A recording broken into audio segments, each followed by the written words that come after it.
What is happiness? This is perhaps one of the most personal questions someone can ask oneself. Happiness can range from something as simple as enjoying a warm cup of coffee or walking, to something as large as the happiness from winning a prestigious award. However, in our culture, happiness is usually viewed as something that comes and goes. It's fleeting. But what if we lived our entire lives simply by being as happy and content as possible? While at first this might sound somewhat curious, this simple question produces one of the most fascinating philosophies and philosophers out there. This is Epicureanism. To put it in short, Epicureanism, at its fundamentals, is an ancient philosophy belief that says happiness comes from moderation, simplicity, friendship, and community. Basically, it's an approach to life that stresses finding happiness through living as simply and as contentedly as possible. Epicureanism tells us that to live in its principles, one must 1. Focus on building a strong community.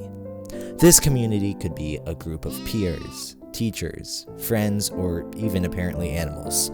If we don't have a group of living things that we can lean on during difficult moments, then we could fall into despair or sadness, two things very against the ideals of Epicureanism. This brings us to step 2, which is often very misunderstood.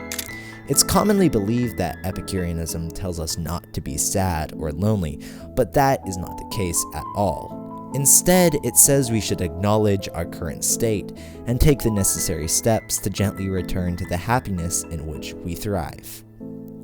For example, say someone works long hours at an office far away from them. Every day he or she must drive to work, then drive back, and then sleep, and repeat the same cycle for years or even decades. Eventually, one would probably get burned out, disillusioned, and perhaps sad or depressed. Instead of just ignoring this feeling and submitting to the confines of this particular lifestyle, Epicureanism tells us to look at the root cause of this problem and fix it. Say this same person has wanted to be a baker for their entire life, but instead has been working at this office for a steady income. Epicureanism says that if it's this monotonous routine that is causing our unhappiness, there is no reason this person should not go and become a baker and accomplish their dream. This philosophy informs us that our happiness is the most important thing in life. In the end, money and routine should not replace living, say, meagerly and day to day, but happily. Step 3 is knowledge.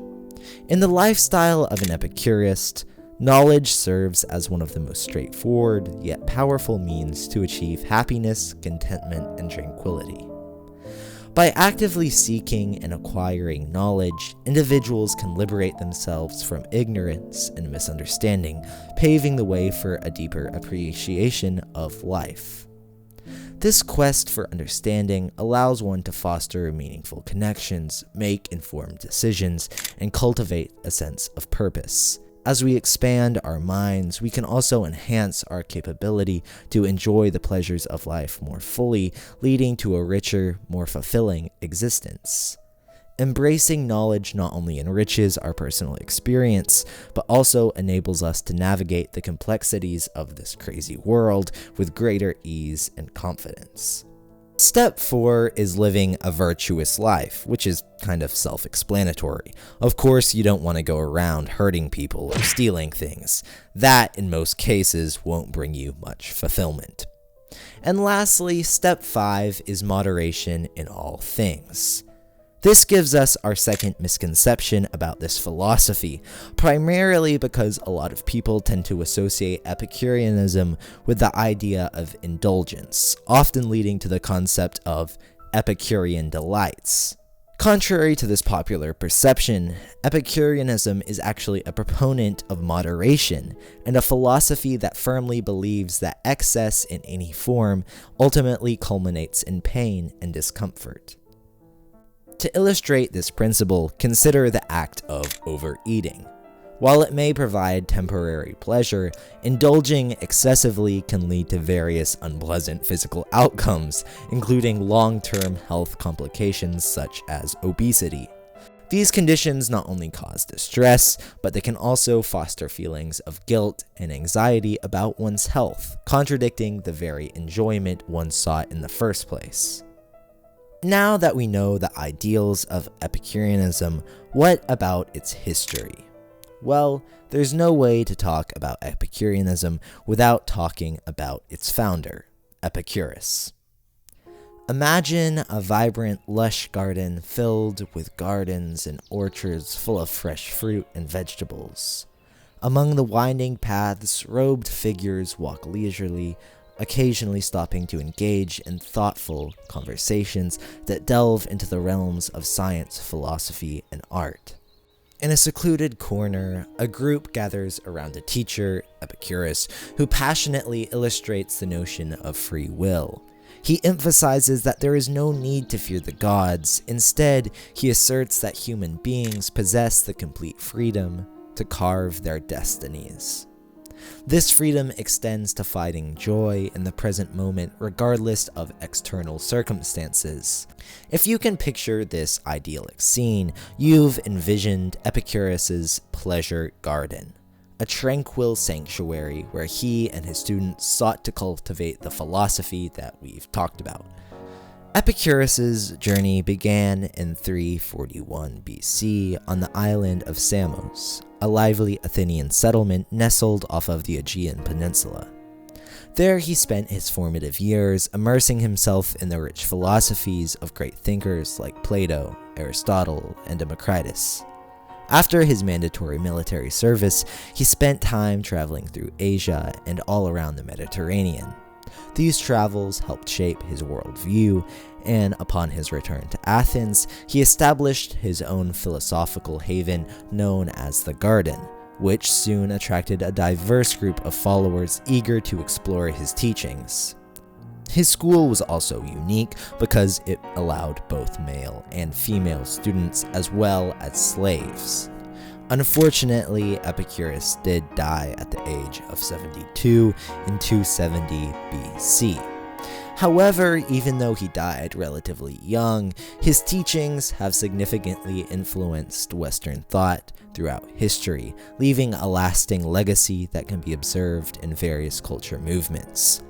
During the Italian Renaissance, a period that celebrated humanism and artistic expression, many prominent figures, including Michelangelo and Leonardo da Vinci, were seen as Epicureans.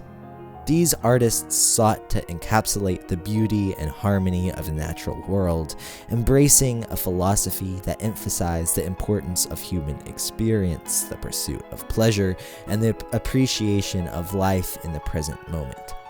Their works reflected this ethos as they often depicted human emotions, natural landscapes, and the complexity of the human condition. In the 16th century, during the Reformation, Epicurus's ideas once again garnered attention, this time for their challenging of the established religious norms of the time. His critique of mass religion and insistence on individuality resonated with key figures such as John Calvin and Martin Luther. These thinkers, influenced by Epicurean thought, advocated for a more personal relationship with faith, leading a questioning of traditional authorities and promoting the idea of separating church from state, which laid the groundwork for modern concepts of religious freedom and individual conscience. Moreover, the scientific revolution saw a shift towards reason, observation, and empirical evidence. Epicurus's emphasis on critical thinking and scientific inquiry played a pivotal role in shaping the philosophical landscape of this era. His focus on understanding the natural world through observation rather than through mystical or religious interpretations encouraged thinkers like Galileo and Newton. This newfound appreciation for the here and now, rather than a fixation on the afterlife, fostered a spirit of exploration and discovery that propelled humanity into a new age of enlightenment and advancement. So, once again, I ask, what is happiness? Well, according to Epicurus, happiness can truly be anything that enriches and makes your life wonderful.